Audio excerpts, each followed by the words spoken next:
करने के लिए सरकार से सदन में एक स्पष्ट वक्तव्य की मांग करती है। ये पूरी मांग आपको सदन में रखा गया है, सही है ना? और सरकार ने जो जवाब दिया है वो कहा ही है कि ऐसी कोई बात नहीं है कि बिरौल में इस तरह से लोगों को गांव छोड़ना पड़ रहा है। हमने कहा सभापति महोदय को कि मैं खुद बिरौल गई थी और वहां पर दर्जनों महिलाओं ने आकर के कहा कि हम लोग डर के मारे फाइनेंस कंपनियों के कारण हम लोग गांव छोड़ करके दूसरे गांव में जाकर शरण लिए हुए हैं। एक महिला को इतना तड़प रही थी, कह रही थी कि हम करीब 10 साल के बाद जेल से बाहर आए हैं और तब भी हम अपने घर पे नहीं जा पा रहे हैं, क्योंकि जेल से छूटते ही कंपनी वाले आकर के 10 साल पहले वो कुछ कर दी थी, कंपनी वाले आकर के उससे परेशान करने लगे हैं। तो साथियों, ये हमने साफ साफ कहा कि सरकार का जवाब भी हमारे पास है, पढ़ेंगे तो लंबा हो जाएगा। तो सरकार को हमने कहा कि जो आपका जवाब है वो गलत है और इससे, क्योंकि अखबार में है बांका में एक परिवार ने अपने बच्चों सहित जहर खाया, आत्महत्या, इस तरह के दर्जनों हमारे परिवार से ये चीजें सामने आ रही है।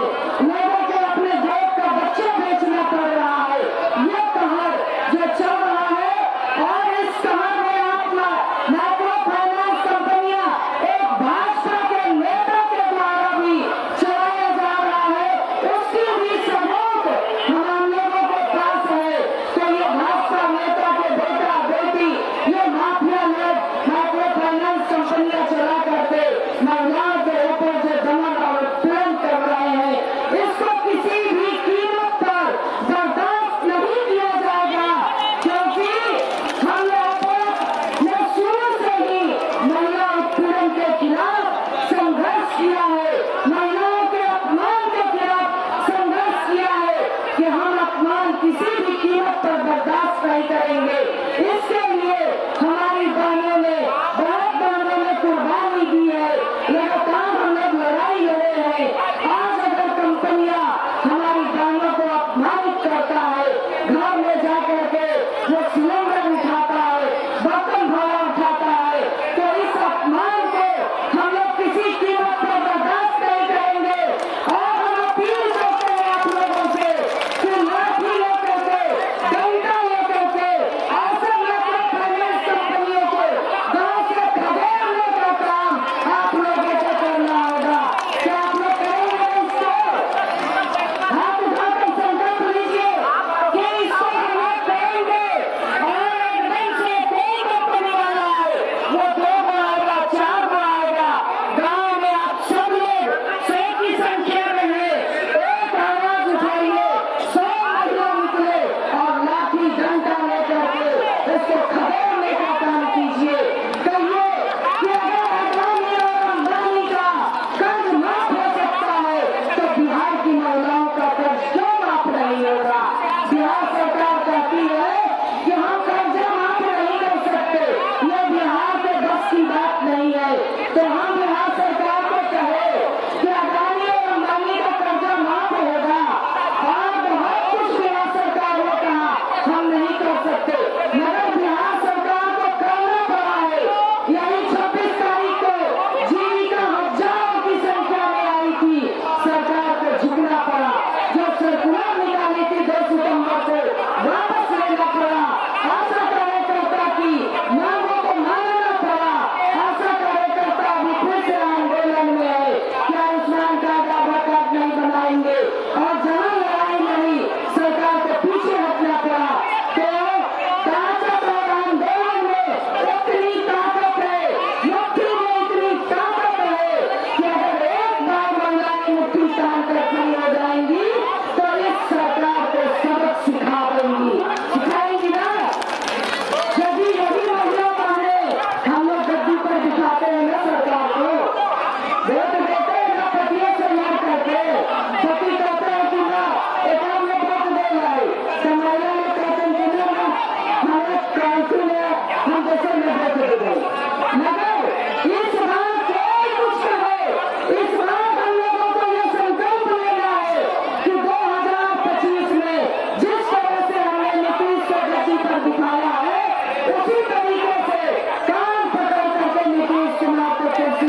नहीं।